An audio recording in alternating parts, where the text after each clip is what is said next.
What's up, everybody? Once again, my name is Matt, and welcome back to Let's Play The Legend of Zelda, A Link Between Worlds. In the last episode, we scaled Death Mountain, and in this episode, well, we're going to take on the Tower of Hera. Now, the Tower of Hera is actually, well, believe it or not, it's the easiest temple in the game, and it's very, very short. Yes, it is like, what, 13 floors or something like that, I think? But none of the floors are actually bigger than, you know, this very first room, so it'll be a very quick temple. Now, these, like, little turtle things, they remind me of, like, Koopa shells, but yeah, you just, like, smack them with your hammer and flip them over. Now, can I actually hit the switch with my sword? I think I can. Yeah, there we go. Alternatively, you can use your arrows, but, you know, if you can use your sword, you might as well. Surprisingly, the spin attack doesn't actually take up energy. You'd think it would, but I guess since there is a charge-up time, that sort of balances it out. And let's go to the second floor. Yeah, get used to that, traveling through floors via these springs. But anyways, here we go. We got ourselves the compass. Now, the second floor is actually completely useless because guess what? We're just going to smack this and go get on there to the third floor. There we go. Yeah, I'm not even sure why the second floor exists other than getting maybe that compass.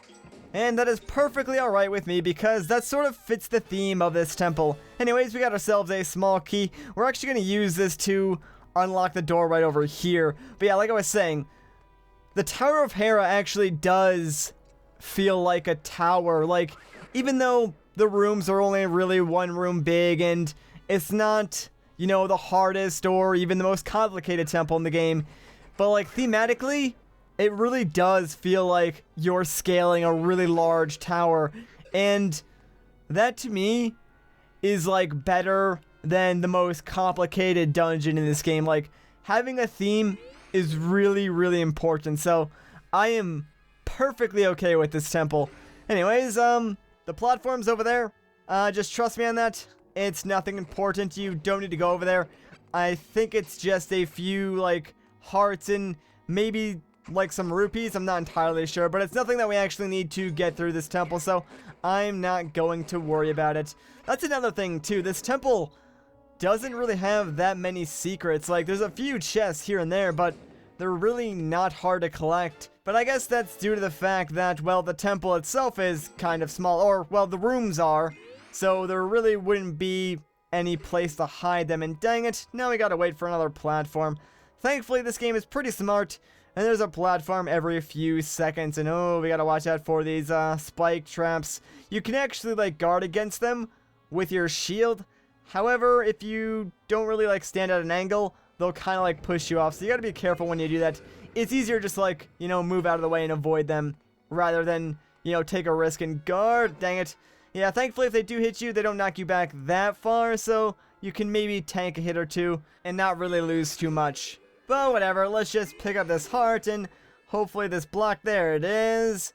And bring me up, please. Oh no, I'm almost out of energy. Come on, come on, come on. There we go. Ooh, actually, I need to wait for my energy to recharge real quick because, oh, you know what? You can actually go up and around over here for whatever reason. I was trying to, like, pan the camera over to show you this, like, secret ledge, but you can't seem to move it in two directions. But yeah, there's some rupees down here and an easy way to, like, get back up. So take advantage of that if you want to. It's basically optional, but it's a nice little secret nonetheless.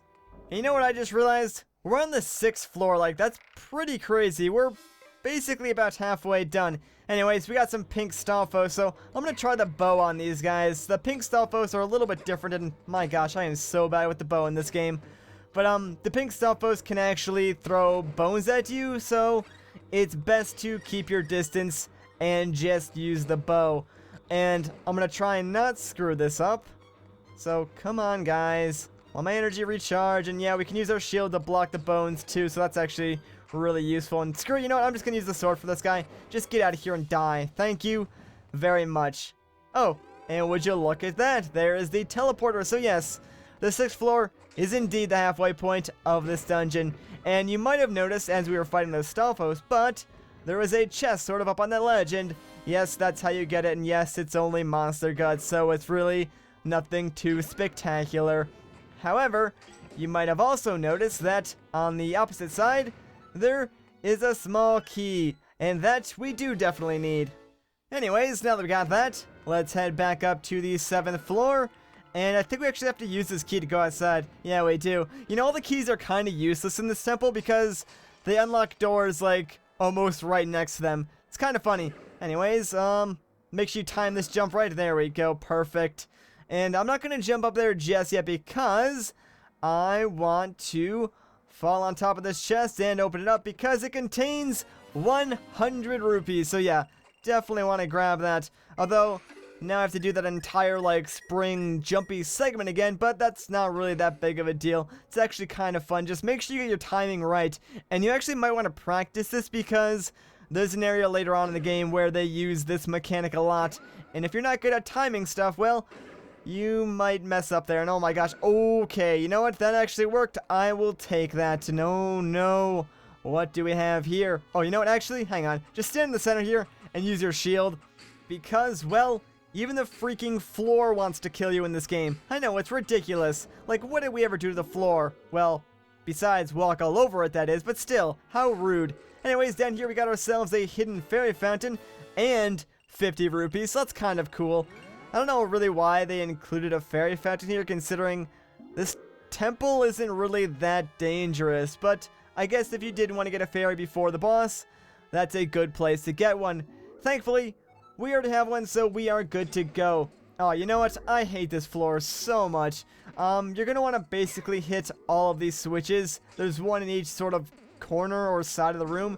And if you hit all 4 of them, the switch will pop down. Now, the reason why I normally hate this area is because, yeah, these beetles, if you hit them, they, oh my gosh, well, they knock you down. And those springs in the center of those platforms, obviously, they knock you back as well. So everything in, like, this area is just made to knock you down. And it can be really annoying, but we are out of here. And oh my gosh, I just realized we're, like, pretty much at the end of this temple because, well, guess what? This is actually the big key. Now take a wild guess as to what's to my left. Did you guess correctly? Because it's the boss door. So let's go and take on the boss of this temple. Yeah, there's really nothing else for us to do. Now, this is actually interesting because I think this is like the only Zelda game that actually does this, where you use the boss key, enter the boss door, and then there's like still a room or two they have to go through to actually get to the boss itself. It's a really interesting concept, and I kind of like it. Anyways, here we are at the boss. Now, I have to point something out because one of my friends showed me this, and I cannot unsee it, honestly. So, when the boss is all, like, curled up like that, he kind of looks like the top of a hamburger bun with, like, lettuce sticking out. And, oh my gosh, when my friend showed me that, I just laughed for, like, 5 minutes straight. I thought it was, like, the funniest thing ever. So, yeah, I don't know. Anyways, this boss actually isn't that hard. Obviously, all I have to do is hit his tail. His last form is kind of difficult, but if you stand in this corner, yeah, I kind of find that he can't actually hit you. So, that's a good tip for taking on this boss. Too bad it's already done, because I really didn't get a chance to explain too much about it. But that, my friends, is the Tower of Hera. Told you it was going to be a pretty quick temple. Anyways, let's just get our heart container. And I think that is our 7th one. And check it out. There it is. The Pendant of Power. Let's get it. You got the Pendant of Power. It makes you feel, well, powerful. Sweet. Yeah, strike a pose, Link. Let's get out of here. Oh, what's going on? Hang on. Hear me, Link. Hello, Sahasrara. You have done well, my young hero. You acquired the Pendant of Wisdom and the Pendant of Power. Dang straight I did. Now that you have all 3 pendants of virtue, you have proven yourself worthy of the Master Sword. Sweet. Now what? You will find the blade deep within the Lost Woods. Go now. Claim what is rightfully yours. Alright, Sahasrara. We'll definitely do that, but it'll have to wait until the next episode. So if you enjoyed this part, a like rating would be greatly appreciated. If you want to see more, consider subscribing. But once again, guys, my name is Matt. Thank you so much for watching, and I'll catch you in the next one.